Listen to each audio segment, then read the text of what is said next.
We got some breaking news out of the UK this morning. That's right. Britain's Conservative Party has announced that Rishi Sunak is their new leader after his rival Penny Mordaunt backed out of the race just before the deadline. It means Sunak will now become Prime Minister. Let's get more on this with Dr. Leslie Vinjamuri. She is the director of the U.S. and the Americas program and dean of the Queen Elizabeth II Academy for Leadership in International Affairs at Chatham House. Thank you so much for joining us, Doctor. So first of all, just your reaction to this news that Sunak will become Britain's next Prime Minister, the third Prime Minister this year, and the first British Asian leader of the country.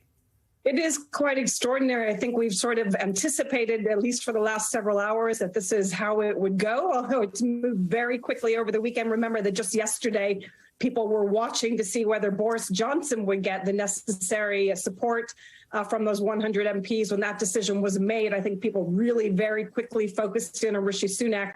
It is remarkable from the perspective of identity, first British Asian Prime Minister. He's a man who is educated at Stanford Business School, so has strong knowledge and deep connections to the United States. On many dimensions, it's quite a significant decision. But I think, you know, when it comes to the policy and where we're heading, it's really the markets. I think we're looking for this kind of leadership after the tremendous economic turmoil that the UK has seen over the last several weeks of Liz Truss's leadership.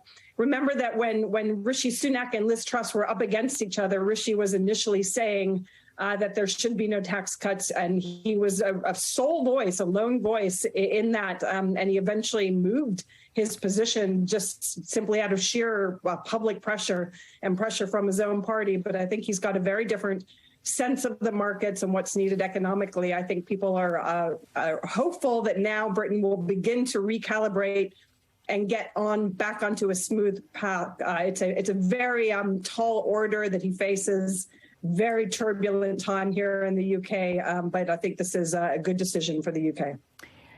You know, Leslie, his job before this was the British equivalent of kind of the Treasury Secretary, right? And it has been an incredibly turbulent period of time since Liz Truss took over, where you saw the pound fluctuate in value and lots of fears worldwide about the viability of the British economy.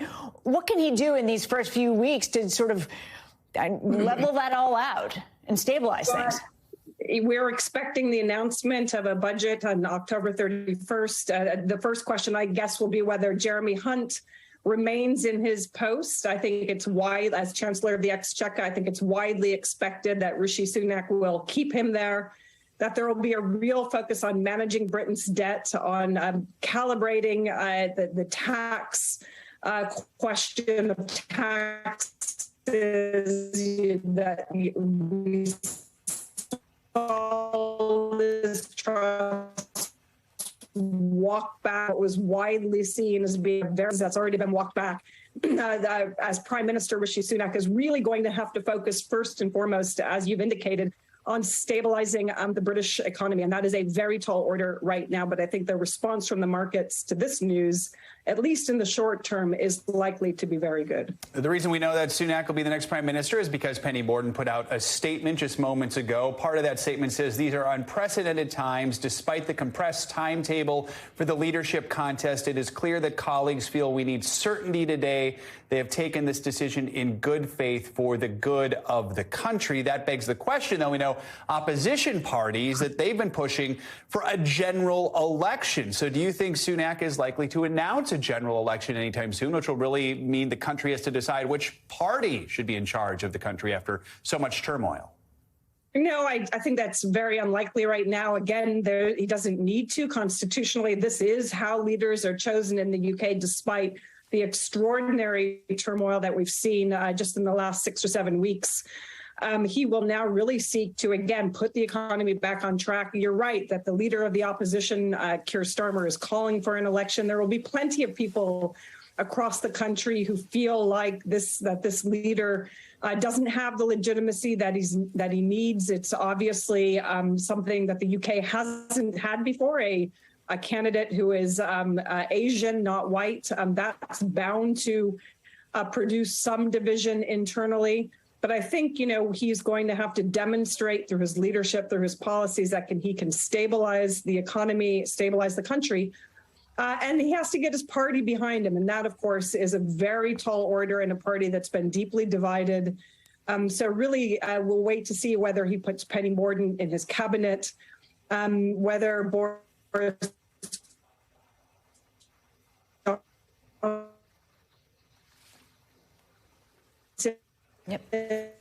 Apologies, we are having some technical issues here. We're going to see if we can get those fixed here with Dr. Vinjamuri as we've been talking with her about this developing news that has just come across this hour, which is that Rishi Sunak is going to become the next UK Prime Minister. And that's because the other person who seemed to be a potential frontrunner, Penny Mordaunt, announced that she is not going to be seeking it, likely because she didn't get the 100 MPs that she would have needed to have essentially an election within the Conservative Party. Dr. Vinjamuri, I think we have you back.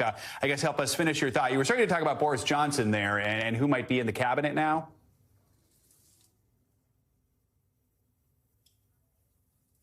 I think there's a question whether Penny Mordaunt, who of course was also aiming for this position, whether she will be in the cabinet. I think a lot of people are assuming that that would be the right thing for the party. Again, he's got to unite his party behind him.